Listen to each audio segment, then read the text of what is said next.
ಸರ್ಕಾರದಿಂದ ಪ್ರತಿ ವರ್ಷ ಅತ್ಯುತ್ತಮ ಗ್ರಾಮ ಪಂಚಾಯಿತಿಗಳಿಗೆ ನೀಡಲಾಗುವ ಗಾಂಧಿ ಗ್ರಾಮ ಪ್ರಶಸ್ತಿಯನ್ನು ಸತತ 6ನೇ ಬಾರಿಗೆ ಪಡೆದ ಸಕಲೇಶಪುರ ತಾಲೂಕಿನ ಹಾನ್ಬಾಳ್ ಹೋಬಳಿಯ ಗ್ರಾಮ ಪಂಚಾಯಿತಿ ಪಡೆದುಕೊಂಡಿದೆ. ಹಾನ್ಬಾಳು ಗ್ರಾಮ ಪಂಚಾಯಿತಿಯು ಕರ್ನಾಟಕ ಸರ್ಕಾರದಿಂದ ಪ್ರತಿ ವರ್ಷ ಅತ್ಯುತ್ತಮ ಗ್ರಾಮ ಪಂಚಾಯಿತಿಗಳಿಗೆ ನೀಡಲಾಗುವ ಗಾಂಧಿ ಗ್ರಾಮ ಸತತ 6ನೇ ಬಾರಿಗೆ ಪಡೆಯುತ್ತಿದ್ದು 2023-24ನೇ ಸಾಲಿನ ಗಾಂಧಿ ಗ್ರಾಮ ಪ್ರಶಸ್ತಿಯನ್ನು ದಿನಾಂಕ 1-12-2025 ಸೋಮವಾರದಂದು ಅಧ್ಯಕ್ಷರು ಮತ್ತು ಪಂಚಾಯಿತಿ ಅಭಿವೃದ್ಧಿ ಅಧಿಕಾರಿಗಳಿಗೆ ಸರ್ಕಾರದ ವತಿಯಿಂದ ಬೆಂಗಳೂರಿನ ವಿಧಾನಸೌಧದಲ್ಲಿ ವಿತರಿಸಲಾಗುತ್ತಿದೆ. 2023-24ನೇ ಸಾಲಿನ ಗಾಂಧಿ ಗ್ರಾಮ ಪ್ರಶಸ್ತಿ ಆಯ್ಕೆಯಾದ ಹಾನ್ಬಾಳ್ ಗ್ರಾಮ ಪಂಚಾಯಿತಿಗೆ ಎಲ್ಲ ಗೌರವಾನ್ವಿತ ಉಪಾಧ್ಯಕ್ಷರು ಮತ್ತು ಸದಸ್ಯರು ಮತ್ತು ಕಚೇರಿ ಸಿಬ್ಬಂದಿ ಪರವಾಗಿ ಮಾನ್ಯ ಅಧ್ಯಕ್ಷರಿಗೆ, ಪಂಚಾಯಿತಿ ಅಭಿವೃದ್ಧಿ ಅಧಿಕಾರಿಗೆ ನೆನಪಿನ ಕಾಣಿಕೆಯನ್ನು ಸನ್ಮಾನ್ಯ ಮುಖ್ಯಮಂತ್ರಿಗಳು ಮತ್ತು ಉಪಮುಖ್ಯಮಂತ್ರಿಗಳು, ಇಲಾಖಾ ಮಂತ್ರಿಗಳು ವಿತರಿಸಿದ್ದಾರೆ. ಈ ಕಾರ್ಯಕ್ರಮಕ್ಕೆ ಹಾಜರಾಗಿರುವ ಅಧ್ಯಕ್ಷರಿಗೆ ತಮ್ಮೆಲ್ಲರ ಪರವಾಗಿ ಅಭಿನಂದನೆಗಳು.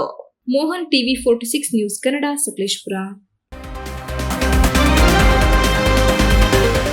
You are watching TV 46 News Kannada.